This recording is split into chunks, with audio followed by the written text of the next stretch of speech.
마음으로 예배 드리시기를 주의 이름으로 부탁을 드립니다.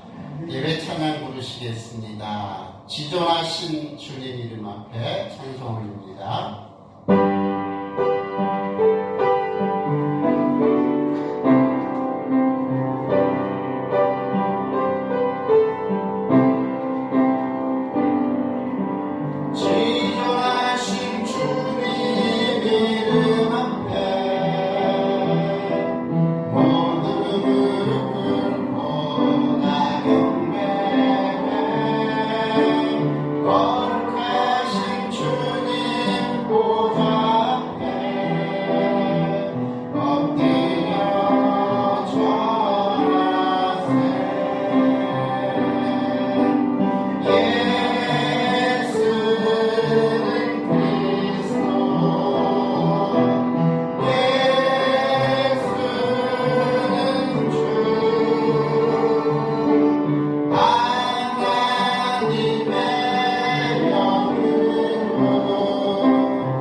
사도신경으로 우리의 신앙을 고백 올리겠습니다.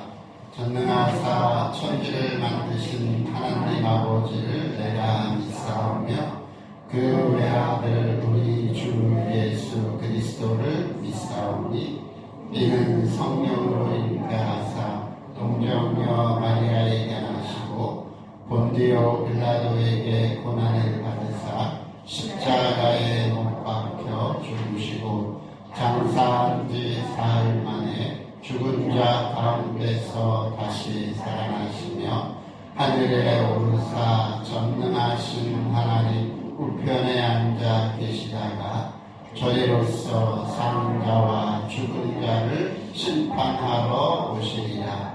성령을 믿사오며 거룩한 공회와 성도가 서로 교통하는 것과 죄를 사하여 주시는 것과 몸이 다시 사는 것과 영원히 사는 것을 믿사옵나이다.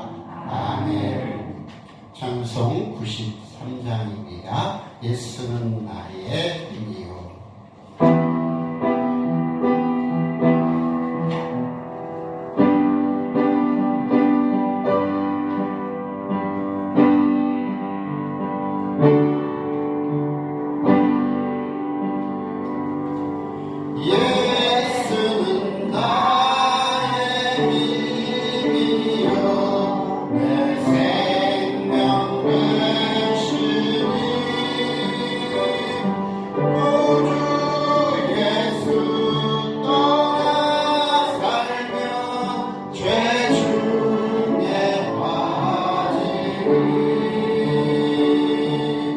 눈물이 앞을 가리고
하나님의 말씀 시편 23편 5절입니다. 주보에 나와 있습니다. 우리 함께 한 목소리로 합독하시겠습니다. 시편 23편 5절. 내 평생의 선하심과 인자하심이 반드시 나를 따르리니 내가 여호와의 집에 영원히 살리로다. 아멘. 5절이 아니라 6절입니다. 주보에 미스프린트가 나갔네요. 자, 우리 옆분들과 함께 인사하시죠. 주의 사랑으로 뭐합니까? 사랑합니다. 그냥 하시지 말고 똑같은 다시 한번 주의 사랑으로 사랑합니다. 예, 감사합니다. 우리는 지금 계속해서 시편 23편을 가지고 다윗에게 하나님은 어떤 분이셨는가, 그것을 6가지로 살펴드리고 있습니다. 자, 오늘은 마지막 6절. 내 평생의 선하심과 인자하심이 반드시 나를 따르리니 내가 여호와의 집에 영원히 살리로다. 이 말씀을 가지고 하나님은 다윗에게 있어서 후견인 되셨다라는 주제로 함께 말씀을 살펴보고자 합니다. 다윗은 이 6절을 통해서 하나님이 누가 되셨다고 고백하고 있다고요? 후견인. 좀 어려운 단어네. 그 단어를 이제 설명을 좀 드릴 텐데요. 후견인이라고 하는 것은 그냥 쉽게 얘기하면 뒤에서 돌보아 주시는 분이다. 어디서 돌보아 주시는 분? 뒤에서. 그걸 후견인이다. 그렇게 말씀드릴 수 있다. 그 말이죠. 자, 후견인이라고 하니까 좀 어려워요. 그래서 이것을 비유로 표현하자면 어떤 거냐면 이런 거예요. 여러분 아이를 키워보셨죠? 아이를 키울 때 아장아장 걸을 때 엄마가 어떻게 하냐면 아이를 뒤에서 이렇게 가만히 지켜봐요. 아이가 걸을 거 걷고 또 걷고 이렇게 가는 모습을 앞에서 이렇게 끌어잡아 당기지 않고 뒤에서 이렇게 쳐다보고 있는 거 여러분 해보신 적 있어요? 그게 후견인이라는 말을 아주 잘 표현하는 표현이에요. 그냥 지켜만 보고 있는 건가요? 아니에요. 아이가 넘어지면 어떻게 해요? 제일 빨리 가서 아이를 뻘떡 일으켜 세워줘요. 혹시 장애물이 있는 것 같으면 얼른 가서 싹 치워줘요. 이게 바로 후견인 역할이다. 그 말이에요. 오늘 다윗은 하나님께서 평생에 자신의 후견인 역할을 해주셨다라는 말을 오늘 23편 6절에 그렇게 표현하고 있는 거예요. 내 평생의 선하심과 인자하심이 반드시 나를 따르리니 내가 여호와의 집에 영원히 살리로라. 할렐루야. 하나님이 다윗에게 후견이 되어주셨던 것처럼 우리에게도 뭐가 되어주실 줄 믿으시면 감사할까요? 후견이 되어주신다. 하나님이 나의 후견이 되어주신다. 그 고백이 오늘 이 예배를 통해서 여러분의 삶에 있어지시기를 간절히 소망합니다. 자, 이렇게 하나님께서는 우리의 후견인이 되어주셔서 나의 평생의 선하심과 인자하심이 나를 따라오는 것처럼 후견인의 역할을 감당하시다가 내가 여호와의 집에 영원히 거할 수 있도록 해주신다. 다시 말하면 여기 여호와의 집이라고 말하는 단어는 무엇을 의미하냐면 하나님 나라 천국을 의미해요. 그러니까 평생에 어르신들, 다른 어르신들 신경 쓰지 마요. 요양보호사 어르신들이 다 알아서 해드릴 거니까 어르신들은 저만 보시면 돼요. 아셨죠? 네, 예배를 그렇게 드려요. 어르신들이 좀 발음이 조금 산만하셔도 어르신들이 뭐 한다고 해서 이렇게 달라질 거 없어요. 요양보호사님들이 하실 거니까 다른 데 신경 딱 끄고 우리는 예배만 집중. 네, 하나님은 우리의 후견인 되신다라고 말씀드릴 때 그렇게 평생 내 뒤에서 나를 보호하시고 인도하시고 그렇게 살펴주시는 그분이 나를 결국 어디에까지 인도해 주시더라? 하나님 나라 천국까지 인도해 주신다 그 말이에요. 자, 그러면 하나님은 우리의 후견인이 되어주시는데 어떤 후견인이 되어주시느냐? 2절에 말했을 때 우리 하나님은 어떤 하나님이라고 말씀을 드렸느냐 하면 인도자이신 하나님이다 이렇게 말씀을 드렸어요. 그 인도자랑 그럼 후견인은 어떻게 다른가? 인도자는 앞에서 끌고 가는 거예요. 목동이 팔레스타인 지역에는 이 함정도 많고 언덕도 많고 절벽도 많아서 뒤에서 양을 몰아가면 이 양들 다 죽는다 그랬어요. 그래서 앞에 가면서 양 이름 하나하나 불러가면서 먼저 경험하고 그리고 끌고 가시는 분이 인도자. 후견인은 어떤 분이시냐면 뒤에서 몰고 가는 게 아니라 뒤쪽에서 있는 듯 없는 듯 그렇게 하나님이 뒤에서 여러분들을 살펴보고 계시다. 자, 어린아이의 입장에서는 아무도 없는 것 같아. 막 걸어가는데 돌풍에 걸려서 넘어졌어. 우리는 느낄 때 어떻게 느낄까요? 야, 나를 돌보아주는 사람이 하나도 없어. 그래서 내가 이 돌풍에 걸려서 넘어졌어 라고 생각되겠지만 진짜는 하나님이 엄마의 마음을 가지고 뒤에서 어떻게 하고 계시더라?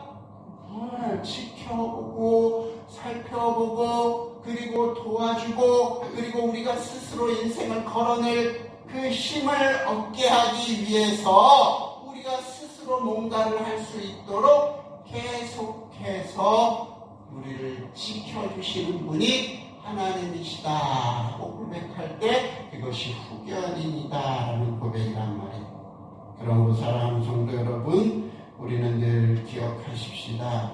하나님은 우리를 떠나시지 않으세요. 내가 삶의 고통과 고난에 지쳐서 넘어질 때 하나님이 안 계신 것처럼 느껴질 때 그때도 여전히 하나님은 뭐 하고 계신다고요? 우리를 지켜 보호하고 계신다. 꼭 믿으시기를 주의 이름으로 간절히 축원합니다.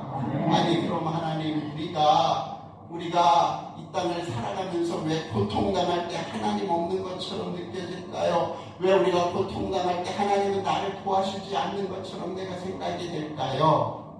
그것을 이해하기 위해서는 한 가지 예를 여러분한테 또 들어야 돼요. 전에도 한번 말씀드렸어요. 옛날에 병원 24시라는 프로그램이 있었는데 거기에 한 초등학생 정도 되는 아이가 골수암에 걸렸어. 그래가지고 골수암 치료가 좀 힘들대요. 척추 같은 데 발을 딱 꽂아갖고 뭘 뽑아야 되는데 그거를 정기적으로 해요. 근데 그거 안 하면 이 아이의 상태도 모르고 치료도 안 돼. 그러니까 그걸 반드시 해야 되는데 이 아이가 한번 그것을 당하고 나면 그 다음에는 그게 얼마나 힘든지 아니까 엄마한테 땡깡을 부려. 엄마한테 뭐라고 땡깡을 부릴까요? 안 한다고. 이거 나는 차라리 죽으면 좋겠어요. 이거 안 하고 싶어요. 그렇게 땡깡을 부려 엄마한테. 내가 그거 보면서 마음이 얼마나 아팠는지 몰라요. 땡깡 부려. 그랬더니 엄마가 어떻게 할까? 엄마가 얼마나 좋은 엄마인지 몰라요. 그 아이를 위해서 얼마나 많은 희생을 했는지 몰라요. 그런데 그 아이가 그렇게 투정을 부리면 엄마는 안색을 하고요. 평상시에 인자하셨던 엄마가 얼굴 큰 엄마도 바꾸고는 뭐라 그래요? 안 돼! 너 오늘은 치료 받아야 돼! 네가 이거 안 받으면 너 죽어! 그러니까 이거 꼭 받아야 돼. 네가 나의 잘못인데 또 넌 뭐 남자인데 이러면서 아이를 격려하고 또 때로는 울르기도 하고 하면서 그 치료를 받게끔 그 치료실로 아이를 보내요. 그리고 나서 그 엄마가 어디로 갔냐면 그 병원 계단으로 가. 그리고 거기 가서 막 울어요. 그놈 했던 엄마가 그 계단에 가서 막 울어. 그리고 막 기도해. 아이가 잘 잘 견딜 수 있게 해달라고, 아이가 이 치료를 무사히 받게 해달라고. 사랑하는 어르신들, 우리가 고통당할 때가 있어요. 이 땅을 살아가면서 우리가 이해할 수 없는 아픔이 우리를 힘들게 만들 때가 있어요. 그럼 하나님 안 계신 건가? 그 하나님이 우리의 하나님 아니신가? 그 하나님이 자비가 없고 무자비하고 그런 하나님이신가? 아니에요. 우리는 늘 기억해야 돼요. 그 고난이 내게 있을 때 여러분 반드시 기억할 게 뭐냐면, 그 고난은 나에게 지금 반드시 필요합니다. 반드시 필요합니다. 여러분, 그 고난을 겪으면서 여러분에게 주어지는 인격적인 성장이나 하나님이 주실 복이 넘치도록 있을 줄로 믿습니다. 여러분, 후견인이라고 하는 역할을 우리가 이해할 때 제일 염두에 둬야 될 건 뭐냐? 인도자로 가시는 하나님 눈에 보여. 제가 말씀드렸잖아요. 여러분, 40년 동안 이스라엘이 광야에서 고생할 때 눈에 보이게끔 하나님이 인도하시는데, 낮에는 뭘로? 응? 그래요. 불기둥이라고 큰일 나요. 다 죽어요. 구름 기둥으로. 밤에는 무슨 기둥으로? 불 기둥으로 보이도록 하나님이 살아계시고 능력이 출중하시다는 것을 우리 눈안에 딱 보여주면서 인도해가요. 그게 우리의 신앙생활이에요. 그런 거 반드시 필요하고 있어야 돼요. 저는 그런 거 몇 번씩 경험했어요. 그 중에 하나가 저번에 말씀드렸던 거, 우리 돈 없을 때, 가난할 때, 애들, 근데 내시라고 그랬잖아요. 얘네들 병원에, 어렸을 때 병원에 한 번씩 갈 일이 생기거든요. 근데 뭐 돈 없는데 어떻게 병원에 데리고 가요? 지금 카드도 되지만 그때 카드가 안 나요. 그때 하나님이 저를 보여주신 게 뭐냐고, 꿈속에서 노래 하나를 가르쳐준 찬송가를. 그 찬송가를 아이를 안고 불러주면요, 그 아이 열이 내리고 아픈 게 다 떨어져요. 경험했어. 하나님 살아계셔. 능력으로 우리를 인도해 가셔요. 이 인도자의 역할이에요. 그런데 인도자의 역할만 하는 것이 아니고 무슨 역할도 하더라? 후견인의 역할도 해요. 후견인은 어디서? 뒤에서 보이지 않도록, 보이지 않는 데서 우리를 계속해서 지켜내 주시고, 우리가 당하는 고난은 그 고난이 꼭 필요하기 때문에, 걸으면서 걸음을 배우기 위해서 넘어지는 거 꼭 필요해요. 그걸 자꾸 배워야 안 넘어져. 하나님 동일해요. 우리에게 고난을 주시고 아픔을 주시는 건 뭐 하기 위해서냐면 우리 스스로 그런 것들을 이겨내는 하나님께서 역사하시더라. 자, 오늘 길게 못한 것 같아 이러면, 그렇죠? 하나님이 우리 안에 어떤 역할을 하신다? 후견인 역할을 하신다. 후견인 역할을 하실 때 우리가 꼭 염두에 둘 건 뭐냐? 그분은 우리의 뒤에서 후견인 역할을 하시기 때문에 하나님이 안 계신 것처럼 느껴질 때도 있더라. 그러나 그때 안 계신 거 아니다. 그 고난을 잘 견디도록 하나님이 우리를 감당할 시험을 당할 것까지만 허락하신다. 그리고는 피할 길을 내신다. 그리고 우리로 능히 감당하게 하시는 분이 우리의 하나님이시다. 믿으시면 아멘. 아니, 조금만 해. 저 큰 목소리 믿으시면 아멘. 네. 자, 그러면 이 후견인인 하나님이 어떤 후견인으로 이 다윗은 고백하느냐? 여기 오늘 이렇게 되어 있어요. 나의 평생에, 내가 사는 삶의 그 모든 기간 동안에 하나님 두 가지로 나에게 후견인의 역할을 하시고, 첫 번째는 선하신 후견인이시다. 어떤 후견인이요? 선하신 후견인이다. 한번 생각해 보십시다. 아니, 우리 주님이 뒤에서 따라오시면서 나를 이렇게 지켜보고 계시는데 그분이 악한 분이야. 그럼 내 인생은 어떻게 될까요? 끝장나는 거지 뭐. 볼 게 뭐 있어요. 그렇죠? 근데 그 하나님은 오늘 다윗이 고백할 때 뭐라고 고백하냐면 선하신 후견인이다.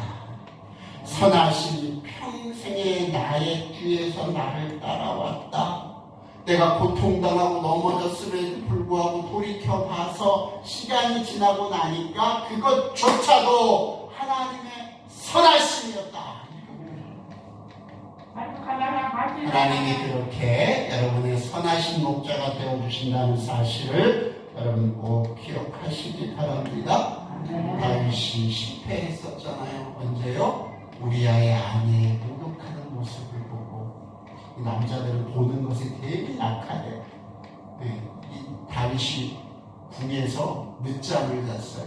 늦지막하게 일어나서 궁에서 이렇게 보면 그 이스라엘에 가서 봤는데요. 예루살렘에 맨 꼭대기에 왕궁이 있으면 그 다음 언덕 밑에는 그 다음 대신 지위별로 이렇게 층층이 되어 있어요. 그래서 왕에서 이렇게 왕이 보면 대충 다 대신들의 집이 보이는 거예요.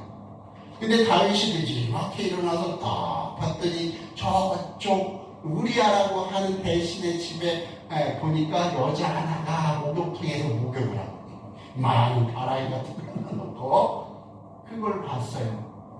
다윗이 그 여인을 보고 가는 말이에요. 그래서 어떻게 해요? 데리고 와라. 그리고 둘이 찼어. 누구의 아내인데? 자기의 부하의 아내. 우리아라고 하는 그 둘이는 지금 최전방에 가서 적군들을 싸우면서 영토를 넓히고 있는데 다윗은 후방에서 자기의 충신의 아내를 데려다가 잠을 잤다는 거예요. 그리고는 얼마 안 있다가 무슨 일이 생겼어요? 다윗에게 그 여인이 뭐라 그래요? 나 뭐 했어요? 임신했어요. 어떻게 했을까요? 야, 큰일 났다. 우리야, 빨리 데리고 와. 그리고 둘이 자게 해. 옛날에는 뭐 침대 검사 이런 거 못 하잖아요. 그러니까 둘이 자게 해서 애가 생긴 것처럼 해야 돼. 그리고 전거를 보내서 들어왔는데 우리아가 뭐라 그래요? 내 부하들은, 내 동료들은 저 전쟁터에서 지금 열심히 목숨을 걸고 싸우는데 나는 여기 편안히 내 아내를 끼고 잠잘 수 없습니다. 그리고는 동치고 거부해요. 결국 다윗이 어떻게 해요?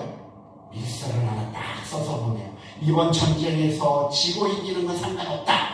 이 우리아의 최전방에 보내서 반드시 죽을 수 있도록 모든 걸 해라.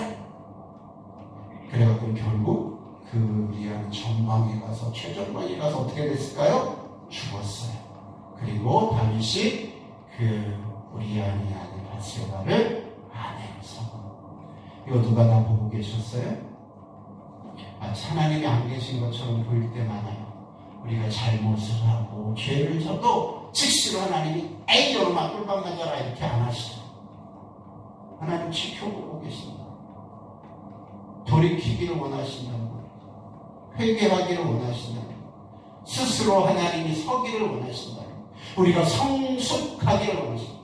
다른 말로 하면 그게 성숙에 우리 스스로 뭔가 할 수 있는, 완벽하게 할 수는 없지만 하나님의 능력을 가지고 이 땅에 예수의 장성한 분량에까지 살아서 우리가 그것을 선택할 수 있는, 그걸 하나님이 기대하고 계십니다. 그 진주에서 보고 계시는데 잘못을 했는데도 하나님이 아니신 것 같을 때도 있어요. 그러나 기억하십시오. 하나님은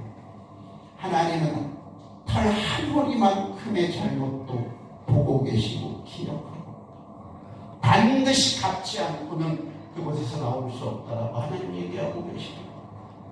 여러분들, 우리가 하나님 앞에 실수하고 아이고 잠깐 뭐 좀 잘못했을 때 하나님이 안 계셨나봐, 나는 괜찮네, 오늘 학원 안 봤네, 천만의 말씀. 하나님 다 보고 계시고 기억하고 하나님이 견디시죠. 견디고 계시고 참고 계시고, 그리고는 이게 꽉 차서 하나님은 아주 큰 경고로 그때 뭐 해야 되냐면 회개해야 돼요. 회개 안 하면 망하는 거예요. 하나님의 경고에 회개 안 하면 망하는 거예요. 하나님은 이렇게 후결인 역할. 다윗이 그러니까 나단 선지자를 보내갖고는 예를 하나 들어요. 야, 어느 집에 양 한 마리 있는 가난한 사람이 있었다. 그 마을에 부자는 양이 많았는데 그 부자 집에 어느 손님이 왔는데 그 부자가 무슨 짓을 했냐면 양 하나밖에 없는 그 집 양 뺏어다가 그 손님 대접했다. 그랬더니 다윗이 이렇게 화를 내잖아요. 그런 나쁜 놈이 어딨냐고. 그놈 당장 버려야 된다. 나라이 뭐라는 거냐면 그게 너다 그래요. 여러분, 하나님의 말씀이 메시지는요, 누구 들으라고 하는 거라고요? 오늘 설교 누구 들으라고 하는 걸까요? 옆에 있는 김씨 아저씨? 저쪽에 있는 박씨 아줌마? 아니라니까요. 나를 들으라고 합니다. 저도 여기서 설교하지만 이 말이 나한테 들려지기를 늘 기도하고 여기서 설교해요. 어떤 성도님들이 그래, 목사님 왜 그걸 그렇게 설교하냐고. 나 들으라고 하는 거라니까. 나 설교자 들으라고 하는 얘기예요. 어르신들이 말씀은요, 하나님의 말씀은 나다는 기자가 그렇게 이렇게 큰 사람 얘기하는 것처럼 그렇게 얘기했지만 그럼 누구 들으라고 하는 얘기였다는 거예요? 다윗 들으라고 하는 얘기였다고.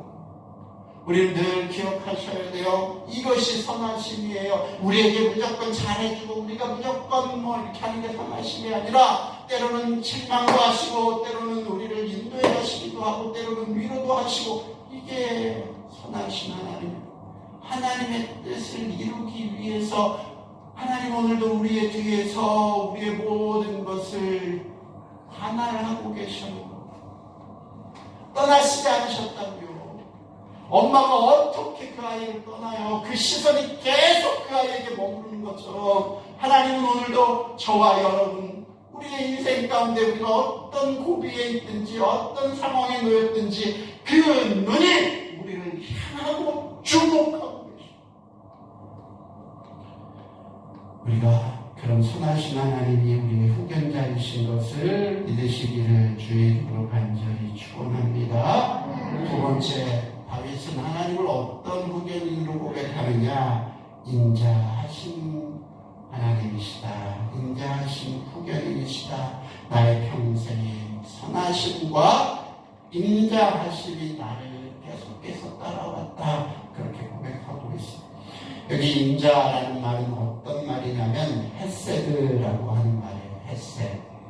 이것이 어느 때 쓰였던 단어냐면 누가복음에 보면 여리고에서, 예루살렘에서 여리고로 내려가는 과정 가운데 한 사람이 강도를 만나요. 제사장이 지나가고 또 누가 지나가고 도와주는 사람이 없는데 누가 도와줬어요? 선한 사마리아 사람이 그를 도왔어요. 그때 사용된 단어가 이 헤세드라고 하는 단어예요. 이 단어는 기본적인 뜻이 무엇이냐면 실패하고 넘어진 자들이나 고통 중에 있는 자들을 불쌍히 여기는 사람, 그것을 헤세드라고 해요. 어떤 사람을 불쌍히 여긴다고요? 잘나고 멋있고 능력 높은 사람을 불쌍히 여기는 게 아니고 힘이 없고 죄 있고 원수되었던 우리 같이 연약한 자들, 지금 넘어져서 일어날 수 없는 자들, 도와줘도 갚을 힘이 없는 자들, 이런 자들을 향해서 하나님이 뭐하고 계시더라? 사랑하고. 다윗이 그 고백을 하고 있는 거예요.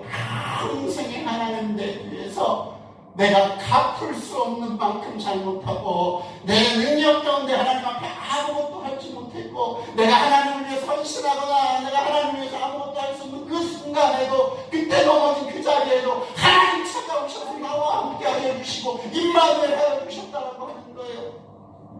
그게 오늘 다윗의 고백이에요. 아마 우리 여기 어르신들 그런 고백을 하고 계실 줄로 믿습니다. 그렇지 않나요? 우리가 넘어지고 쓰러지고 아무도 나를 도와줄 수 없을 때 그 하나님 찾아오시지 않았나요? 때로는 예쁜 아가씨의 모습으로, 때로는 건장한 청년의 모습으로, 때로는 백발이 풍성한 그런 노인의 모습으로 찾아오셔서 여러분들을 그 과정 가운데 건져내 주시지 않으셨나요? 우리를 불쌍히 여기시지 않으셨나요? 우리가 아무것도 할 수 없는 그때 말이죠. 이게 바로 헤세드, 인자하신 하나님. 하나님이 인자하세요. 그래서 하나님 제일 싫어하는 건 뭐냐면 교만이래요. 우리가 하나님 앞에 뭐 할 수 있다고 생각하세요? 왜냐하면 우리 스스로 할 수 있는 게 아무것도 없어요. 사실은 우리는 기껏해야 바벨탑을 쌓을 수 있을 뿐이에요. 하나님은 우리를 아무 공로 없이, 아무 조건 없이, 아무 이유 없이 그저 부모가 자식을 사랑하는 그 사랑 가지시고 헤세드, 은혜를 베푸세요. 생명 붙이잖아요. 아무도 모르는 사이에요. 근데 선한 사마리아인이 그가 강도 만났다는 이유 하나 때문에 그를 도와줘요. 내 돈 털어서 그를 이틀치 2데나리온을 그 주먹에 맡기면서 이틀치 임금이에요. 내가 갔다가 오면 들어가는 병이 있으면 더 줄 테니까 고쳐주시고 돌봐주세요. 이게 헤세드예요. 하나님의 인자하심에는 끝이 없어요. 여러분, 하나님의 인자하심을 내 기준으로 딱 요만한 마음이라고 생각하지 마세요. 하나님은 끊임없이 우리를 사랑해 주세요. 얼마만큼 사랑해 주셨다고요? 하나님 여러분 얼마만큼 사랑하세요? 제가 그랬잖아요. 이만큼이요. 이만큼이 뭐예요? 제가 뭐 하고 있는 것 같아요? 십자가 안에서 자신의 생명을 내줄 만큼, 이게 이만큼. 아무 공로 없는 우리를 위해서 자신의 아들을 아낌없이 내어주신 분이, 그분이 인자하시는 그 헤세드라면 오늘 자녀된 우리가 요만큼 잘했다고 무슨 하나님이 요만큼 못했다고 하나님 우리를 버리실까요? 천만의 말씀. 오늘도 우리가 바로 서기를 원하시면서 앞에서 아니라 뒤에서 후견인으로 우리를 지켜보고 또 건져주시고 또 우리를 밀어주시기도 하고 세워주시기도 하고 책망하시기도 하고 격려하시기도 하고 위로하시기도 하고. 근데 하나님 그걸 지금 다루시고 있고, 하나님이 내 후견인으로 평생 선하시고 인자하시고 나를 따라와 주셨습니다. 그러므로 사랑하는 성도 여러분, 기억하십시다. 하나님은 선하십니다. 하나님은 인자하십니다. 마지막으로 이제 마지막 한 가지만 더 딱 말하고 마칠 거예요. 그러면 이 선하심과 인자하심이 기간이 얼마였을까요? 여기에 다윗은 뭐라고 해요? 내 평생에, 내가 태어나서 죽을 때까지 그 기간 동안에, 아니 죽어서 천국에 가 있을 동안이라도 하나님은 선하시고 인자하신 분으로 내 삶에 계셨습니다. 아멘. 어르신들, 이 사실을 붙들고 삽시다. 아멘. 힘드셔요? 몸이 고단하시고 죽음이 코앞에 와 있는 것처럼 느껴지세요? 삶을 다 내려놓고 이제 하나님 앞에 가고 싶으세요? 어쨌든 간에 우리의 입술이 고백해야 될 것은 뭐냐? 하나님 후견인 뒤에서 내가 볼 수 없는 곳이지만 그곳에서 선하심과 인자하심으로 내 평생 나를 지키시고 사랑해 주시고, 이 다윗의 고백이 저는 어르신들의 고백이 됐으면 좋겠어요. 그것이 제 고백이 됐으면 좋겠어요. 우리도 그런 다윗의 고백을 할 수 있을 수 있도록 오늘도 하나님 앞에 철저하게 예배하는 귀한 어르신들이 되시기를 주의 이름으로 간절히 축원합니다. 기도하십시다. 하나님, 추석 명절을 맞이하며 어떤 이들에게는 가족을 만나는 기쁨이 넘칠 거고, 어떤 이들에게는 쓸쓸함과 외로움이 파도처럼 그 가슴에 찾아오는 분들도 있을 겁니다. 그러나 하나님, 우리가 기억하기를 소망합니다. 내 하나님, 크고 능이 있는 그 내 하나님은 오늘도 나의 후견인이 되어주셔서 선하심과 인자하심으로 내 평생에 나를 쫓았습니다. 어르신들의 고백이 이어지게 하여 주시고, 오늘도 하나님 앞에 예배할 때 내가 내 하나님이니라 하시는 음성을 어르신들이 다 들으실 수 있도록 하나님께서 역사하여 주옵소서. 늘 위로와 힘과 능력을 사랑하는 어르신들의 삶의 현장에서 저들 가운데 부어주시기를 간절히 소망하옵고, 사랑 많으신 예수님의 이름으로 기도 올리옵나이다. 아멘.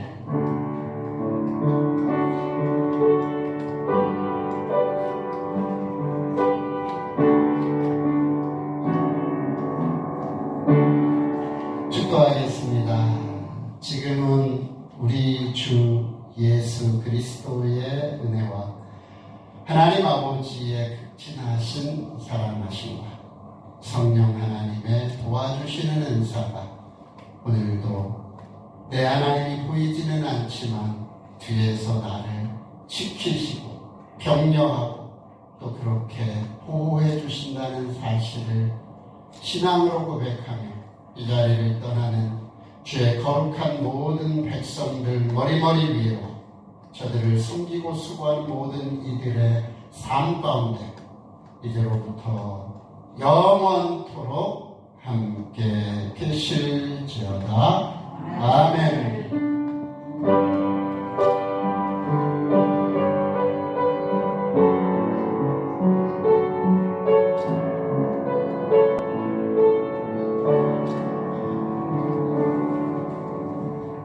할렐루야. 수고하셨습니다. 우리 옆분들하고 인사하면서 우리 생활장으로 올라가겠습니다. 주의 사랑으로 사랑합니다. 주의 사랑.